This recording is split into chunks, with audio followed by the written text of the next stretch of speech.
नमस्कार। जोहार। आप देख रहे हैं बिटर ट्रूथ।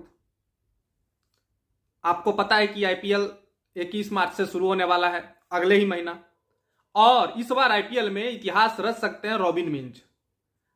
अगर ये आईपीएल खेलते हैं तो देश के संभवतः ये पहले आदिवासी क्रिकेटर होंगे जो आईपीएल का हिस्सा बनेंगे, इंडियन प्रीमियर लीग का हिस्सा बनेंगे। और रॉबिन मिंज के पास सुनहरा मौका है। अगर इस मौके का फायदा नहीं उठा पाते हैं, जैसे पिछला बार इनके साथ एक्सीडेंट हो गया है ना, उसके पीछे बहुत सारी कहानी भी थी, खैर जो भी है उसके बारे में मैं आपको बताऊंगा ही। इनको इस बार सुनहरा मौका है क्योंकि मुंबई इंडियंस ने इनको खरीदा है ना, वीडियो के आगे मैं बताऊंगा ही।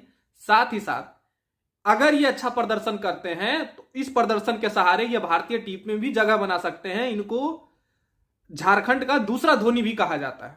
आक्रामक बल्लेबाजी के लिए जाने जाते हैं और ये विकेट कीपिंग करते हैं। तो मैं आपको सारी चीज विस्तार से बताता हूं। ये उरांव आदिवासी समाज से ये आते हैं, है ना, उरांव आदिवासी ट्राइब से, और झारखंड के गुमला जिले के ये रहने वाले हैं। झारखंड के महेंद्र सिंह धोनी की ही तरह ये धुआंधार बैटिंग करते हैं, और ना सिर्फ धुआंधार बैटिंग करते हैं बल्कि ये झारखंड के लिए खेलते भी हैं और ये विकेट कीपिंग भी करते हैं, है ना। विकेट कीपिंग और बैटिंग दोनों करते हैं, इसलिए इनको झारखंड का धोनी भी कहा जाता है। पिछला बार इनके साथ कुछ दुर्घटना हो गई, ये इतिहास बन जाएगा इस बार अगर ये आईपीएल खेल जाते हैं। अगर मुंबई इंडियंस में मौका मिल जाता है, जिसकी पूरी संभावना है कि रॉबिन मिंज को मुंबई इंडियंस में मौका मिल जाएगा इस बार। पिछला बार इन पर करोड़ों की बारिश हुई थी। जी हां, आप सही सुन रहे हैं। इन्होंने रणजी मैच भी नहीं खेला था एक भी, फिर भी इन पर करोड़ों की बारिश की गई थी गुजरात टाइटंस की ओर से। 3 करोड़ 60 लाख रुपया बड़ा अमाउंट होता है। अगर आप रणजी मैच भी नहीं खेले हैं, डायरेक्टली आपको 3 करोड़ 60 लाख रुपया अगर ऑफर कर रहा है कोई फ्रेंचाइजी, और वो भी पिछला साल, है ना, तो ये एक बड़ा अमाउंट था। इनको ये अमाउंट मिलने ही वाला था। सारी चीजें हो गई थी, इनको ऑक्शन में खरीद भी लिया गया था, लेकिन आईपीएल शुरू होने से ठीक पहले ये अपनी महंगी बाइक को दौड़ा रहे थे रांची के सड़कों पर, एक्सीडेंट हो गया और इनके गाड़ी के परखच्चे उड़ गए।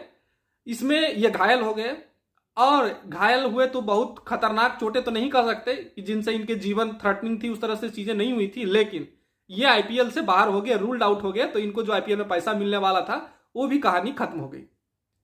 फिर इस बार इन पर आईपीएल में बोली लगी रॉबिन मिंज पर, और रॉबिन मिंज पर बोली लगी तो इस बार इनको तब के जैसा नहीं मिला, क्योंकि तब ये धुआंधार, समझ रहे हैं, बल्लेबाजी के लिए जाने जाते थे और कुछ टूर्नामेंट खेले थे, उसमें ये अच्छा प्रदर्शन भी कर रहे थे। एक बार इनको बुलाया भी था, है ना, आईपीएल की एक टीम ने। तो ये सारी चीजें थी, तो ये लाइमलाइट में थे। और जब चोट लगी